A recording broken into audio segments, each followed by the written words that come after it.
Haj sinu munja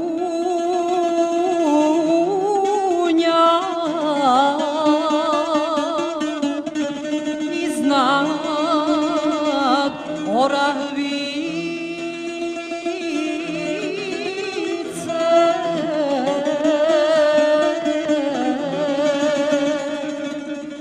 Haj zagrmio,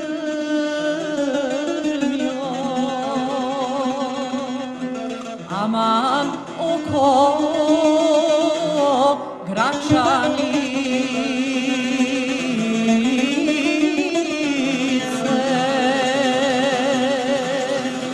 Haj zagrmio,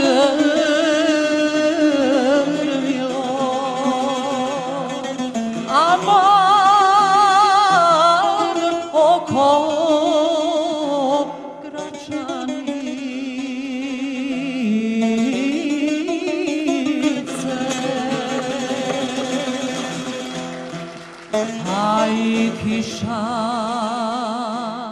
pada, viš sokola grada.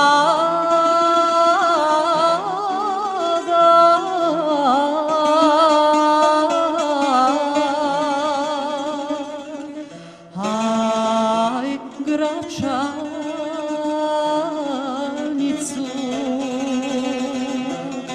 aman voda oplavila.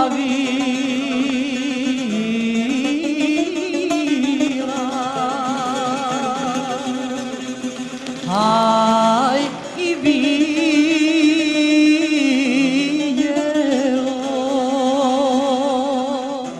aman greblje Gračaničko.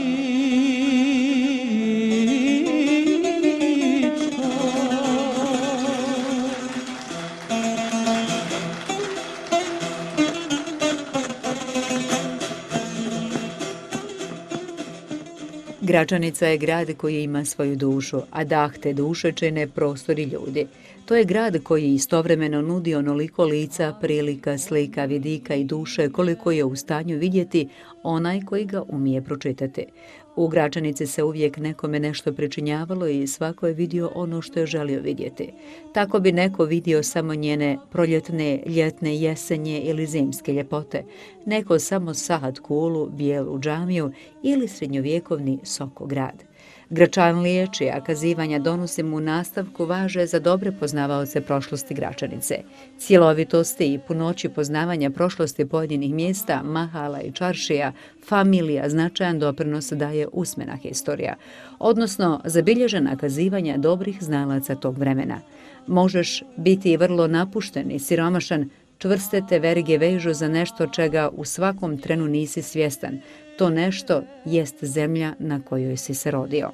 Ove mudrosti svjestan je svaki prizeman, pošten, praktičan Gračanlija. Sve vole izvesti na čistac, pretvoriti u parole i gesla, sa pomoću njih urediti život.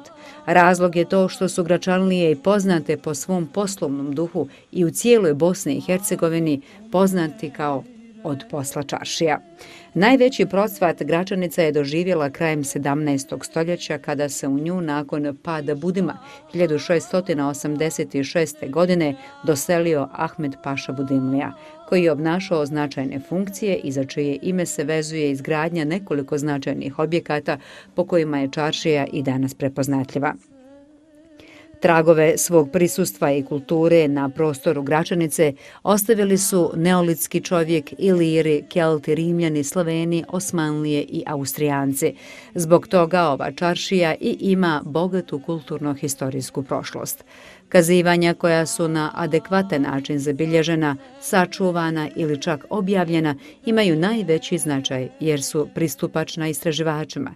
Historičar Edin Šakić navodi da je Gračanica ona čaršija koja još uvijek odoljeva urbanizaciji i savremenosti, ali da bi budućnost ipak mogla donijeti gušenje te osmanske čaršijske ambijentalnosti. Kada govorimo o historiji, o prošlosti, o tradiciji nekoga grada, možda je najbolje da počnemo od samog njegovog imena. Odakle ime Gračanica?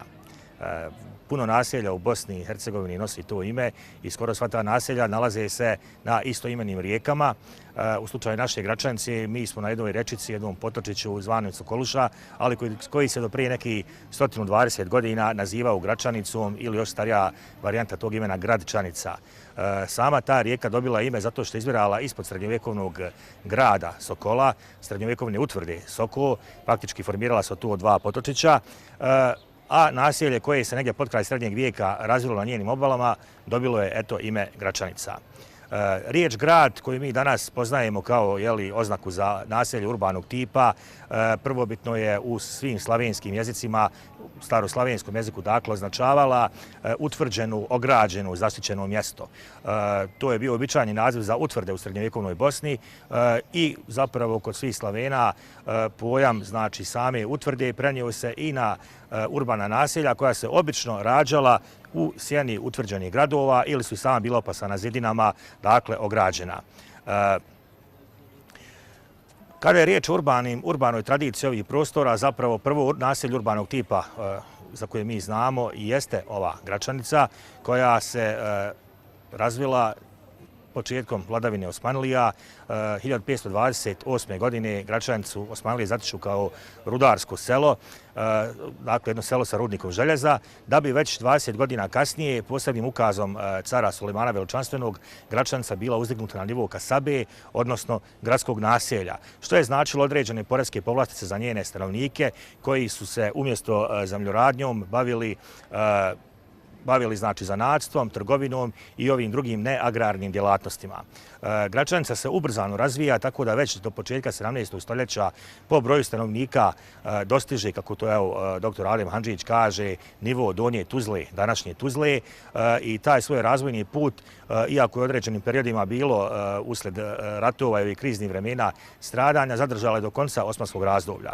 Reći ću da je tamo negdje u drugoj polovici 18. stoljeća, početkom 19. Gračanica imala 12 džamija, imala je znači 2, odnosno 3 medrese, sahat kulu, hamam, sve one neke najznačajnije objekte koje je imao svaki dakle, grad, svaka kasaba ili svaki šeher kao veći grad u tadašnjem Bosanskom ejaletu i Osmanskom carstvu. Inače, pečat urbanom razvoju bosanskih gradova u tom vremenu davali su vakufi, a za Gračanicu je najznačajniji vakuf Ahmed Paše Budimlije, kojeg nazivaju i osnivačem Gračaničke čaršije. Taj vakuf je nastao negdje koncem 16. ili početkom 17. stoljeća i tada su utemeljeni neki objekti koji danas krase Gračanicu, sahat kula prije svega koja je sačuvala svoj autentični izvorni dakle, oblik i naravno Ahmed Pašina ili Bijela džamija koja je više puta obnavljana, jedan put i temeljito 1914. godine, ali danas je dakle ne samo ukras Gračanice, nego po mišljenju brojnih poznavalaca islamske arhitekture jedna od najljepših džamija potkupolnog tipa u Bosni i Hercegovini. Naravno, tu je još nekoliko objekata koji krase Gračaničku čaršiju, poput Osman Kapetanove medrese, ali ono što se može kazati za Gračaničku čaršiju, dakle, sa tim jednim ubrzanim razvojem znači grada, vrlo često su pojedini ti spomenici nestajali. Kao svaka bosanska stara čaršija i čaršija u Gračanici je već stoljećima središte poslovnog, odnosno ekonomskog života, javnog života, prije svega vjerskog i kulturnog, kao i svakodnevnog života ljudi u gradu i čaršiji. Kad govorimo o ekonomskom životu, ovdje se trgovalo, prodavalo, kupovalo, sklapali poslovi. Javni život je imao više segmenata, a posebno je interesantno ono što Gračaničku čaršiju karakteriše, a to je svakodnevni život ljudi u njoj. Dakle, ljudi bi ujutro iz okolnih mahala dolazili ili silazili u čaršiju, okupljali se, pričali, sjedili bi u nekoj kahvani. Oduvijek je bilo u Gračanici kahvana, hamama, gdje se družilo. Formirala se posebna društva, uvijek je bilo ljudi koji su bili po duhu, po nečemu interesantni, koji su obilježili duh čaršije nekog vremena. Takvih je bezbroj ljudi, o njima postoje brojne priče, anegdote o njihovim događajima, šalama, dosjetkama i tako dalje. Gračanska čaršija je posebno živjela u pazarnom danu, a to je petak, pazarni dan, kada bi se pored ljudi iz Gračanice došli ljudi iz okoline i malo dalje okoline, tada bi sve vrilo od života, ljudi bi nudili svoje pretežno poljoprivredne, voćarske i stočarske proizvode, ovdje bi uzimali industrijsku i kolonijalnu robu, nosili kućama, a opet najvažnija 3 dana u životu Gračanske čaršije je bilo vrijeme Gračaničkog vašera. Vašera koji ima tradiciju više stoljeća, on se događao za Mitrovdan ili Kasumdan 8. novembra, trajaju je 3 dana. Tada bi ovom ulicom prolazilo bezbroj ljudi, bilo bi bezbroj šatri, štandova gdje bi se prodavala roba. Ljudi bi dolazili svojoj rodbini iz daleka pa bi bili po više dana smješteni tu. Dakle, kupovalo se, nosili se pokloni, halva, ćilimi, drugi proizvodi. Tako da je za vrijeme vašera Gračanska čaršija bila, a i sada je, posebno interesantno mjesto sa posebnim duhom.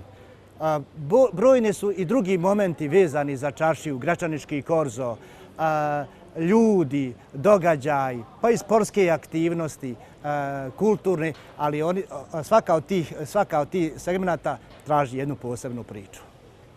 Rusmir Djedović, istraživač i baštenik kulturno-historijskog i prirodnog nasljeđa, navodi da je Gračanica bila poznata po fotografu Ismetu Šakoviću, koji je rođen 1920. godine. Fotografske zanate završio je u Doboju, a još kao 16-godišnjak počinje fotografisati određene fotografije koje imaju pečat Ismet Šaković amater. Nakon zanata otvara svoju fotografsku radnju koja se nalazila na više lokacija, ali se najviše zadržala u Vakufskoj zgradi ispred Osman Kapetanove medrese. Fotografija i kinematografija smatraju se sastavnim životom Gračaničke čaršije. Sa prvom filmskom projekcijom u Gračanici se susrećemo 1937. godine, 7 godina kasnije kada je Gračanica dobila elektroosvjetljenje jer je bioskop bio smješten u istoj zgradi u kojoj je i Narodna biblioteka koju su osnovali dr. Mustafa Kamarić i Hajrudin Bujukalić. Bioskop je u toku rata povremeno radio. Među prvim radnicima koji su radili na organizovanju filmskih predstava, vođenju financijskog poslovanja, prikazivanja filmova bili su Sakib Džinić, Zaim Karić, Mustafa Rešidbegović, Mehmed Žunić i drugi. Svoje najveće zasluge za osnivanje bioskopa, nabavci kinoaparature i nabavci filmova i drugih pripadaju doktoru Mustafi Kamariću. Kinoaparatura sa kojom se vršilo prikazivanje filmova u to vrijeme je bila njemačke proizvodnje i sa njom se radilo sve do 1951. godine kada su kupljeni novi kino uređaji proizvodnje Iskra iz Kranja. Tačno je to da je kino bilo jedini kulturni sadržaj u gradu. Nije bilo kafića, bilo je korzo, ljudi su sa korza ulazili u kino, kupovali karte, predstave su bile od 4, 6 i 8, čak su nekad i prije podne 11, takozvani matine predstave. Tako da je kino punilo u tom periodu najviše posjetlaca. Filmovi su se prikazivali od westerna, karate, ljubavni. Najviše je bilo posjećeno karate filmovi kad je Bruce Lee bio, to je 72. godine. Onda su nastali naši ratni filmovi bivše Jugoslavije, pa su bili indijski filmovi, pa su bili turski filmovi, američki i tako dalje. Pa ovako ja sam 2010. otišao u penziju. Dotad je kino radilo punim kapacitetom, znači svaki dan.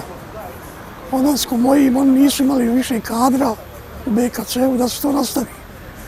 A i posle toga je došla projektori digitalni gdje nije bilo više traka sa ovim projektorima starim. Tako da je to sve uticalo na prikazivanje tih filmova. Mi smo poslije rata 1996. godine prvi prikazali film Sarajevo Film Festival. Znači Sarajevo je prikazalo 1995. mi smo 1996. Oni su drugi, a mi prvi. I sve od odlaska mog u penziju mi smo prikazivali te filmove. Sarajevo Film Festival. Znači 14 godina. Jedina je Gračanica bila poslije Sarajeva. Pa sam ja poslije toga sa rahmetli Salkom Mukvarevićem, direktorom BKC-a Tuzla, i gore smo uveli taj Sarajevo Film Festival gdje se prikazao nekoliko filmova. Poslije toga su išli filmovi domaće proizvodnje, od Savršenog kruga, Ničija zemlja, Gori vatra, Tunel, Nafaka, Ljeto u Zlatnoj dolini. Mi smo sve pravili premijere u Gračanici i u jednoj u Tuzli, u BKC-u. Mnogi gračanički intelektualci, poslovni ljudi, istaknuti trgovci, bogatije zanatlije i zemljoposjednici djelovali su kao utemeljitelji i pomagači tih društava i organizacija. Zauzimali su počasna mjesta u njihovim rukovodstvima, pojavljivali se javno istupali na svečanim priredbama i koncertima. Posebno treba naglasiti lični angažman doktora Mustafe Kamarića i ostalih članova biblioteke u njenom profilisanju i djelovanju.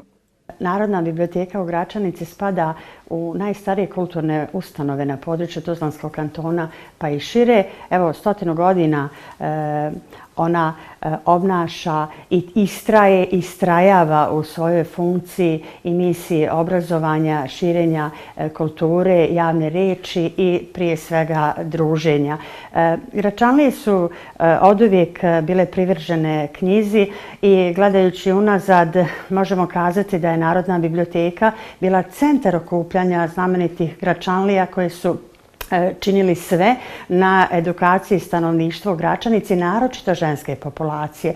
Nekako u tome prednjači Narodna biblioteka koja je osnovana daleke 1924. godine na inicijativu Mustafe Kamarića i Hajrudina Bojukalića. Oni su znači sebi zadali neke ciljeve koji su uspješno realizovali, a današnja biblioteka nastavlja dalje njihovim koracima.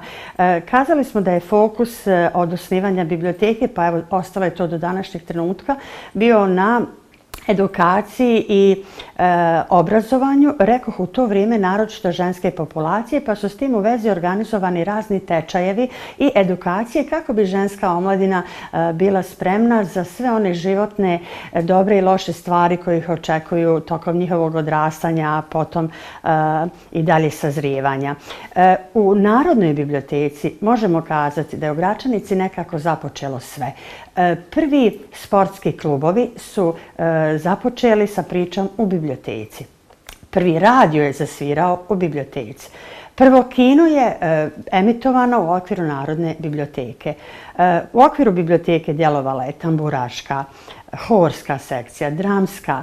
Prve šahovske garniture su odigrane, znači šahovske partije su odigrane u biblioteci. Možemo kazati da naša biblioteka zaista ima čime da se ponosi i da ovaj vijek, naš prvi vijek, ima mnogo toga što se može ljudima kazati i prenijeti. Mi nastavljamo dalje, znači, stazama našeg osnivača. Kazala sam da je to dr. Mustafa Kamarić. U vrijeme osnivanja biblioteke on je bio student prava u Sarajevu i kada je dolazio u Gračanicu vidio je tokom zimskog i ljetnog raspusta da postoji veliko interesovanje za knjigu, ali nije njegov prijatelj Hajrudin Bojukalić, inače iz Kozluka, ali rodbinskim vezama je bio vezan za Gračanicu i došli su na ideju da oforme đački klub koji je vremenom prerastao u prosvjetno-kulturno društvo Narodna biblioteka. Narodna biblioteka je, kazala sam, bila centar svih društvenih, kulturnih, edukativnih dešavanja u to vrijeme u Gračanici. Govorimo znači o periodu 1924. pa na ovamo. Danas je nama lako. Mi nastavljamo dalje stazama našeg osnivača.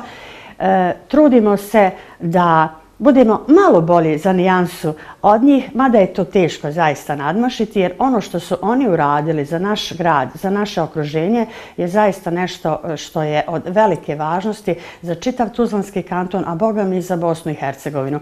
Danas sutra kad mi uđemo u eru digitalizacije, kažem mi kao Narodna biblioteka, vidjet ćemo da u našoj biblioteci postoje rariteti kojima se mi možemo ponositi, jer u razgovoru sa kolegama iz drugih biblioteka shvatamo zapravo koliko mi smo bogati građom, starom građom koja je zahvaljujući našem osnivaču dospjela u legat našeg doktora Mustafe Kamarića i njemu u čast mi smo ove godine, a povodom 100 godina biblioteke, obnovili zavičajnu zbirku u okviru koje se nalaze znači i spomen soba, odnosno legat doktora Mustafe Kamarića, jednog od osnivača naše biblioteke.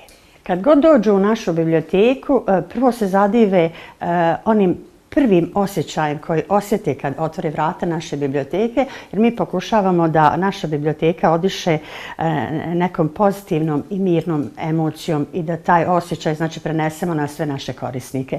Često nam navraćaju putnici, kako namjernici, tako i oni slučajno koji zalutaju, i ono što mi ponudimo to su knjige koje govore o prošlosti našeg kraja. Tu veliku imamo sreću što postoji jedan časopis kao što je Gračanički glasnik.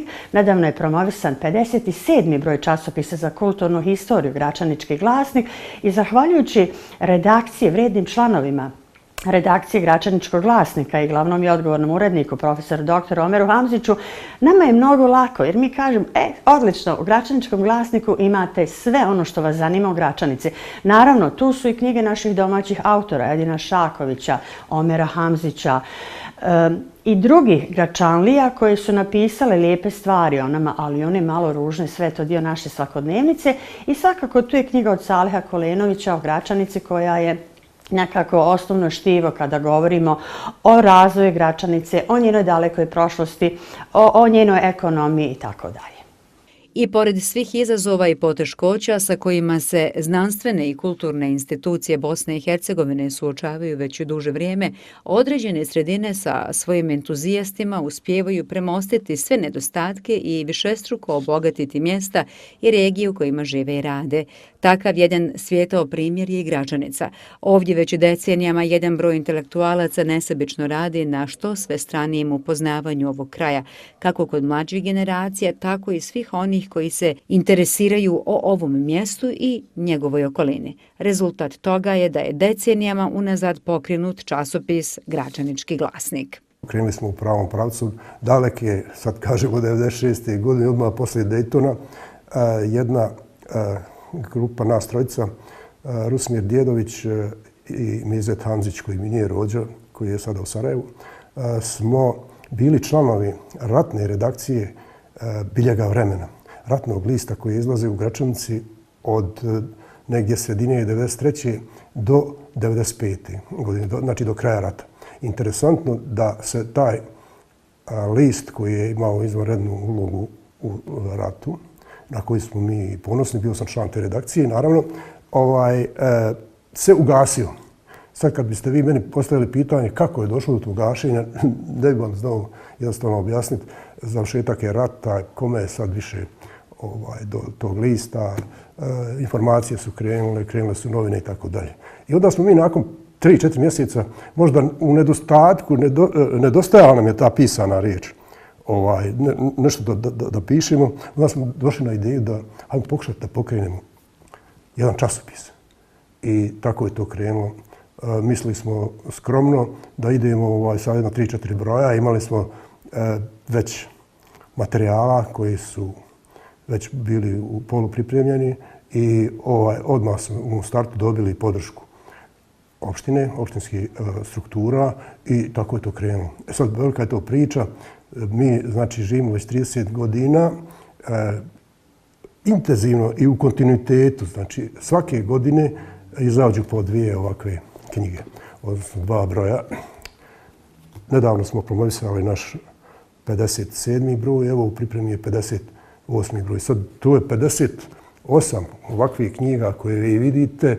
Neki mi računamo 15.000 stranica je teksta koji govori o kulturnoj tradiciji, kulturnoj istoriji dominantno ovog kraja, znači Gračanice, evo da kažemo i njene šire okoline. Naravno, zahvatali smo i neke teme, zavisno od situacije koje se ticale čitave Bosne i Hercegovine.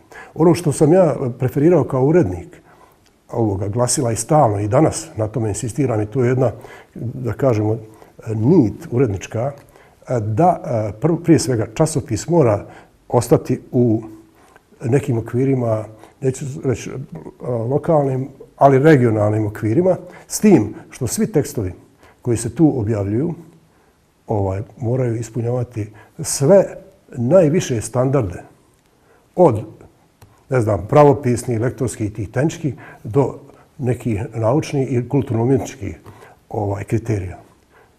I druga stvar, ti tekstovi moraju biti u kontekstu kulturne historije Bosne i Hercegovine. Šta hoću da kažem? Znači, ako pišemo mi ili istražujemo neku temu, ako mi govorimo i istražujemo, primjer radi, srednjevekovni grad Sokol, koji je tu blizu nas 6 km, onda ta priča prije svega mora biti naučna priča, odnosno stručno urađen tekst, istraživački tekst koji se bazira na dokumentima. S jedne strane i s druge strane mora se uklopiti u ukupnu priču o srednjevjekovnoj Bosni, njenim tvrđavama, njenoj zaista slavnoj historiji koju mi često zaboravljamo. To sam samo uzeo kao jedan primjer, jedan podatak. Ili na primjer, naša istraživanja koja su iz Drugog svjetskog rata, evo da uzmem to, jedne bolne teme koja se zove Blajburg, da ne obrazlažemo šta je to, mi to dobro znamo. Tu temu mi smo obradili sa jednog posebnog ugla. To je bolna tema, prije svega bošnjačka. I fokusirali smo se prvo na istraživanja terenska, da popišemo sva imena po našim mahalama, selima i ulicama ljudi koji su potencijalno, za koje se zna, stradali na tom užasnom, tragičnom putu. Jer dokumenta nema, nigde se oni ne mogu naći. Mi smo se morali osloniti na usmena kazivanja. Radilo se o istraživanju od prije 20-25 godina, tako da su bili još i živi ljudi i puno su pamtili. I mi smo tu temu obradili, kako bi rekao, Blajburg i Bošnjaci. Znači, mi nismo stavili, samo popisali šta je to stradalo ljudi i koliko je stradalo u takvim okolnostima s područja nekadašnjeg Gračanskog sreza, već u kontekst Blajburg i Bošnjaci. To su ovako te teme koje onako slučajno spominjem, koje su mi sad pale na pamet. A tu je, evo da kažemo, oko 350 saradnika iz čitave Bosne i Hercegovine, pa ima dosta iz inostranstva koji redovno pišu, sarađuju. Puno ima studenata, puno ima profesora iz akademske zajednice. Cijenjeni smo zaista po fakultetima. Referentan je časopis, znači kad se objavi taj tekst, on zadovoljava određene kriterije i evo svaki magistrant koji, ne znam, priprema se da uđe u te akademske vode, ima referencu ako objavi u Gračaničkom glasniku svoj rad, što je velika, ovako za nas, veliko priznanje. Znate, nije to baš jednostavno steći u jednoj provinciji. U dosadašnjih 57 brojeva na preko 10.500 stranica obrađeno je i objavljeno više stotina stručnih, naučnih i preglednih radova iz oblasti historije, kulturno-historijskog i graditeljskog nasljeđa, narodne tradicije, umjetnosti i duhovnosti. To je impozantna kulturno-historijska hronika ili otvorena historijska čitanka koju u ovakvoj formi, obimu i kontinuitetu izlaženja nema ni jedna općina u Bosni i Hercegovini. Podsticaj oblikovanja kulturne svijesti u Gračanici upotpunjen je formiranjem baze za razvoj kulturne misli, formiranjem kulturne institucije Narodnog univerziteta.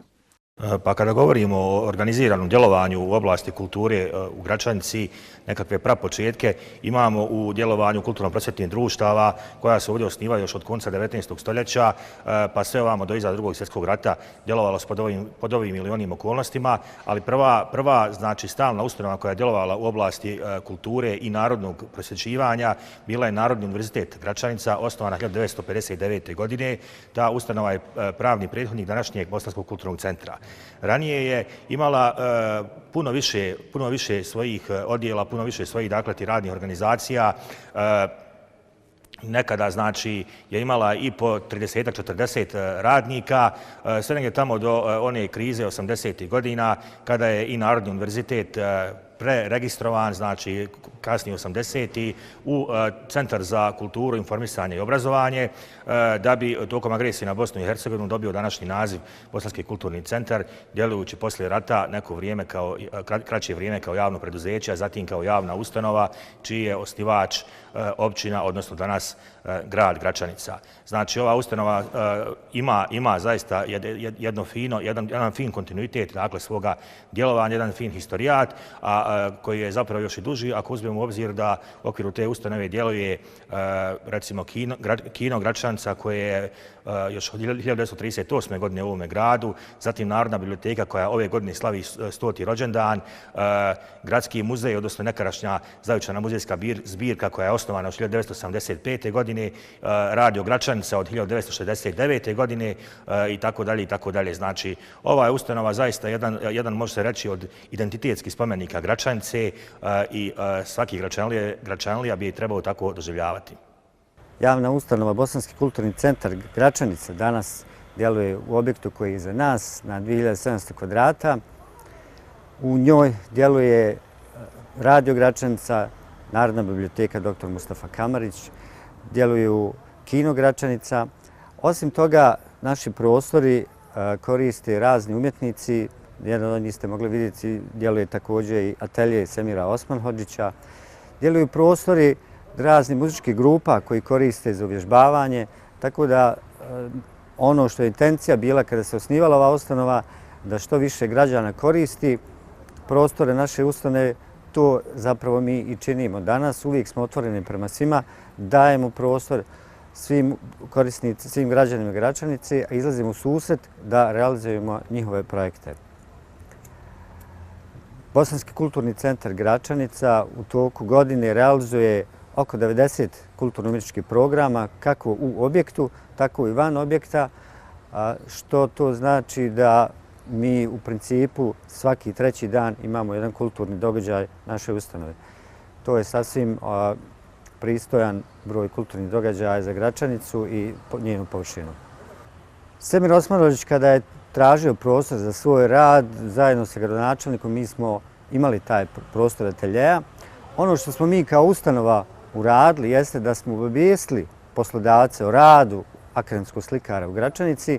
Semir Osmanhodžić je trenutno nezaposlen u Gračanici, ali ima svoj atelje u Gračanici koji radi, ali on, što je interesantno, živi od svog rada, prodajom slika. I to je smisao nas kao ustanove, a i njega kao umjetnika koji se školovao za pravljenje umjetničkih dijela. Jedna od glavnih karakteristika ove ustanove i Gračanice jeste festival dječjeg teatra koji je osnovan 1981. godine. On danas isto tako djeluje. Ja moram da kažem, on je prvi festival koji je poslije rata ugostio sve pozorišta sa cijele Bosne i Hercegovine. Poslije se to desilo u Brčkom na njihovom festivalu. Ali djeca su prva razbila te barijere.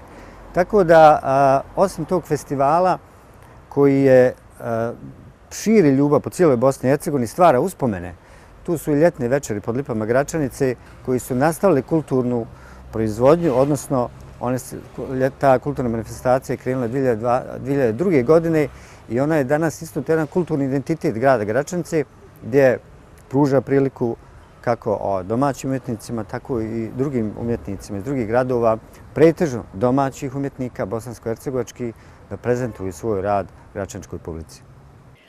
U okviru Narodnog univerziteta kao općinske javne ustanove za oblast obrazovanja, kulture i informisanja, Radio Gračanica je sa eksperimentalnim radom otpočela sredinom februara, a sa redovnim programom od 1. marta 1969. godine. U početku Radio Gračanica je radila sa improviziranom opremom i veoma skromnim tehničkim mogućnostima, te mahom volonterskim kadrom, no vremenom je kadrovski jačala, razvijala se i stagnirala ovisno o društvenim promjenama, historijskim lomovima i mijenama kroz koje je u svojoj polustoljetnoj povijesti prolazila. Nisam mislio da uopšte postoji zanimanje novinara. Interesantno. I imao sam podršku tadašnjeg urednika, prvog urednika radija, kojeg sa poštovanjem spominjem, to je Ešef Ćurić. Od njega sam mogao zaista puno i naučiti i koji mi je odmah, evo, sjećam se, na primjer, on je uz ostalo i učitelj i znao je on sa mlađim ljudima kako postupiti, kako to pripravnika obučiti i tako dalje, ali sjećam se da on bio i narodni poslanik u Skupštini tadašnje Socijalističke Republike Bosne i Hercegovine. I ja sam primljen kao pripravnik na 2 godine, znate šta se pripravniku može dati u nekom poslu. I nakon možda 20-ak dana, ja sam naravno pisao te priloge i pratio zbivanja ta lokalna, on je mene pozvao i rekao, evo, ostavljam ti radio, 7 dana ja moram biti u Sarajevu. Radi kako znaš te informativne programe, evo imaš tehničku ekipu, imaš spikera i tako dalje, sve to bilo na osnovi ili amaterskoj ili je honorarno su bili. Bila je jedna spikerica i to tehničko osoblje. Ja sam se jedanput u tom momentu našao u nekoj situaciji. Prvo sam bio ponosan kako mi se daje takva odgovornost. Druga stvar, uhvatio me strah kako ću sad ja popuniti te programe i sad sam ja glavni urednik. Jer nije bilo uslova, naravno se mi konsultujemo šta će ići u program i tako dalje. Evo, reći ću, mnogi kad govore mlađi pogotovo, ali to je iz možda ovakvih informacija, često se kaže kako je to bilo vrijeme onog jednoumlja i kako je to u komitetu držano sve i morao se ići u komitet ako hoće nešto objaviti. Ja mogu da kažem da je to bilo već vrijeme, znači 71. druga godina, dosta liberalnije vrijeme. Mi nismo imali, naravno imali smo mi tu samo cenzuru i ja ništa tu ne idealizujem, zna se kako je to sve išlo, ali nismo, sjećam se, niti urednik, niti ja, kasnije se povećavao broj novinara i tako dalje, širio se program. Nikad nismo imali potrebu, niti nas je neko zvao da mi nešto smo pogrešili ili da nam se sugeriše kako ćemo informisati građane. Uglavnom, informacije su bile, da kažemo, tog lokalnog karaktera, servisnog karaktera, ono kao i svaki radio, ono što je važno za neku lokalnu sredinu. I znam da ja sam to upravo te sadržaje radio, tad se puno više pisalo nego govorilo sa mikrofonom zbog razloga. Zna se, imali smo jako skromnu tehniku. Pisalo se puno i o privrednom razvoju. Znači, te privredne teme iz preduzeća, o napretku pojedinih preduzeća, gradnje pojedinih fabrika i tako dalje. S druge strane, kulturni život i obrazovne institucije smo posebno pratili i naravno politiku. Takva kakva je. Bez toga ni danas nijedno glasilo ne može. Sjećanja, uspomene i dokaze prošlosti čuva i zavičajna zbirka. Gradski muzej u Gračanici, odnosno dojučerašnja zavičajna muzejska zbirka, na određen način je čuvar memorije ovoga grada i njegove uže i šire okoline, dakle onoga što Gračanlije nazivaju zavičajem. Tu su izloženi neki predmeti koji svjedoče o više stoljetnoj, pa možemo reći više milenijskoj prošlosti, tradiciji, kulturi ovih prostora, ali vrlo je zanimljiv način na koji je nastala zapravo ova zbirka. Njeni su korijeni dosta duboki i zapravo mi Gračanlije, koliko god se danas voljeli pohvaliti, možda i s ovim što imamo ovdje prikupljeni u ovom muzeju, zaslužni smo za to dvojici ljudi koji uopće nisu bili rodom iz Gračanice. Prvi od njih je Asim Dževdetbegović, porijeklom iz Trebinja, inače Tuzlak, koji je bio svojevremeno predsjednik Streze ovdje u Gračanici i on je sačuvao neke slučajne arheološke nalaze i zapravo potaknuo da se u tadašnjoj Gračaničkoj gimnaziji oformi jedna mala muzejska zbirčica koja bi nekada u budućnosti trebala da preraste u zavičajni muzej. Poslije njega čovjek koji je rođen na prostoru predratne općine Maglaj, s onu tamo stranu Ozrena, Branko Vajić, koji je u Gračanici službovao kao prosvjetni radnik i zaista bio jedan pasionirani zaljubljenik arheologa amater, zaljubljenik u starine, u prošlost i jako puno toga što mi danas zapravo imamo u našem fundusu sakupljeno je zahvaljujući njegovom angažmanu u okviru škole kojoj je bio na čelu osnovne škole Mitar Trifunović Učo, današnje druge osnovne škole. Te dvije zbirke su zapravo bile temelj za nastanak zavičajne muzejske zbirke koja je formalno osnovana odlukom izvršnog odbora općine Gračanica 1985. godine. Zanimljivo je međutim da evo, sve ovamo zapravo u narednih 40 godina njen pravi status nije bio riješen. Ona je po prvi put izložena javnosti, predmeti su bili izloženi javnosti na jednoj privremenoj izložbi 2005. godine, dakle koliko je godina moralo proteći 30, da bi se konačno smjestila u prostoriju u kojoj se danas nalazi 2014. godine. Znači, neke ideje, ma koliko bile lijepe, ma koliko bile plemenite i ma koliko bile bitne za naš lokalni identitet ovdje ove naše zajednice, zapravo jako puno godina moraju se odnjegovati prije nego što zažive, pa makar nekako da zažive, da ne kažemo na pravi način, jer i ovaj muzej svakako zaslužuje da izraste u istinsku muzejsku ustanovu kakvu Gračanica kao grad ili kako mi to ovdje kažemo čaršija i zaslužuje. Gračanica predstavlja mješavinu uskih mahalskih sokaka i austrougarskih ulica i trgova. Glavna ulica ili Korzo oduvijek je bila glavna prometna arterija Gračanice kojom se odvijao ukupan promet roba i putnika pravcem sjever-jug. Takvu ulogu je Korzo posebno imalo u doba osmanske vlasti. Nalazimo se na mjestu koje možemo komotno nazvati središte Gračaničke čaršije. Na ovom mjestu se dodiruje Čaršijska ulica, odnosno Korzo, i Gradski park, gdje se nalazi ova nova zgrada iza mojih leđa. Sve do 1979. godine je bilo jedno od kultnih mjesta grada Gračanci. Tada su slastičarne bile jako važne, pored kahvana. Tu se nalazila slastičarna Korzo.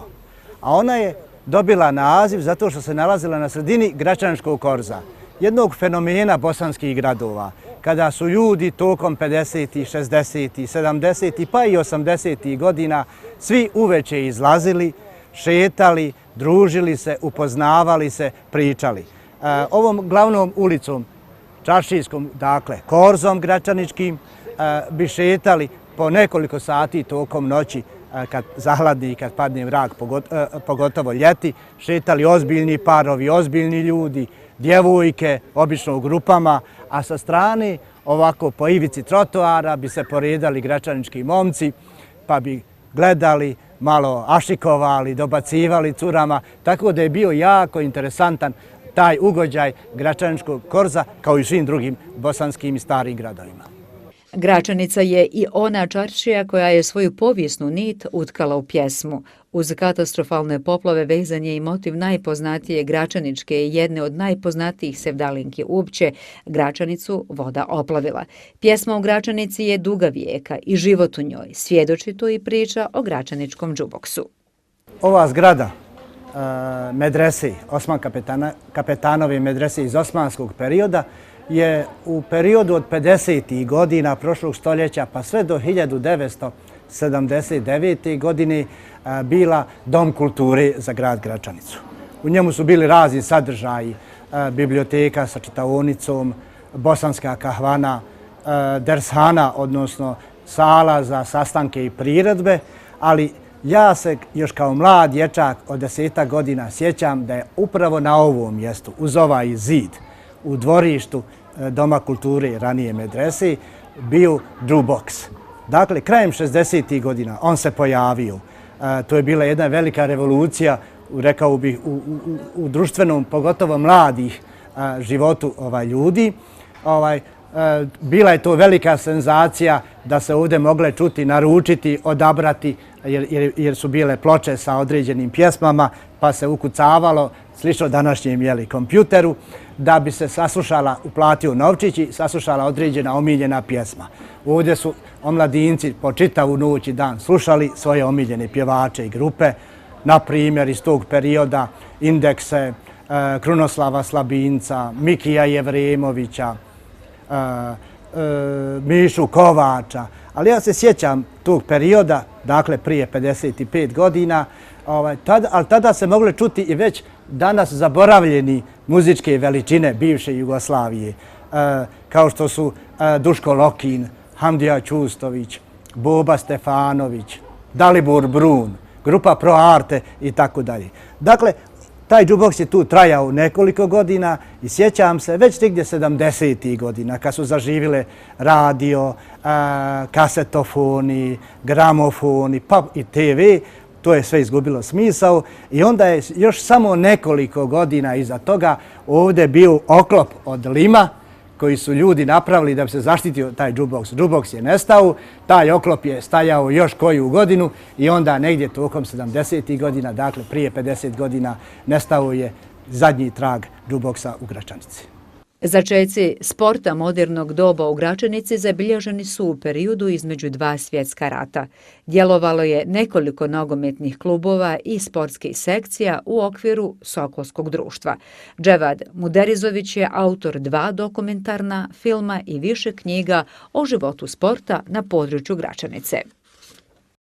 I ono što mogu da kažem za Gračanicu kao grad sporta, mogu da kažem da je Gračanica bila prepoznatljiva po rukometu i fudbalu.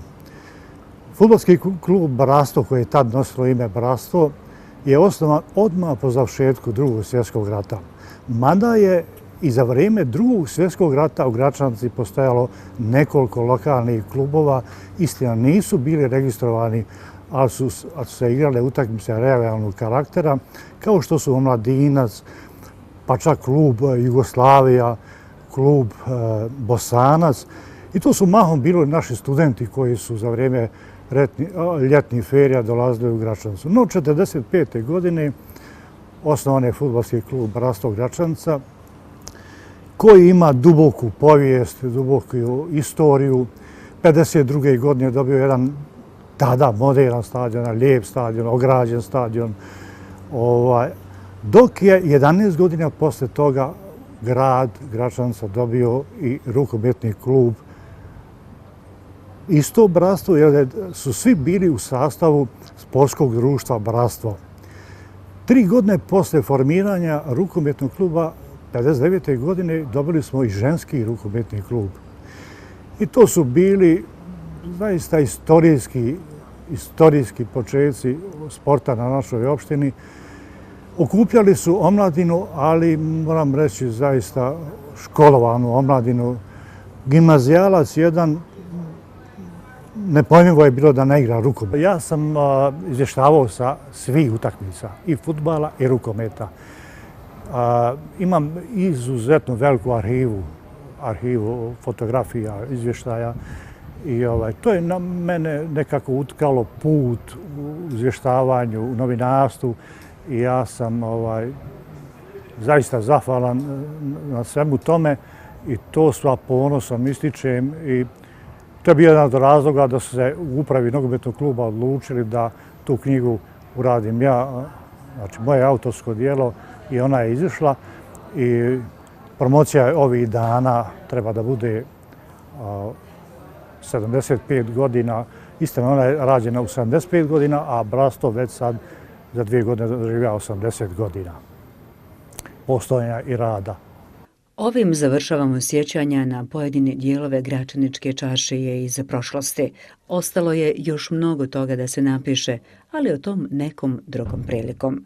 Gračaničkim uspomenarom nastojali smo da otrgnemo od zaborava sve one čari te predivne čaršije, koja je upravo zbog svoje ljepote i inata i najviše odolila zubu vremena. Želja nam je da ne zaboravimo ljepotu naših gradova, jer nam se u njih valja vratiti prije ili kasnije.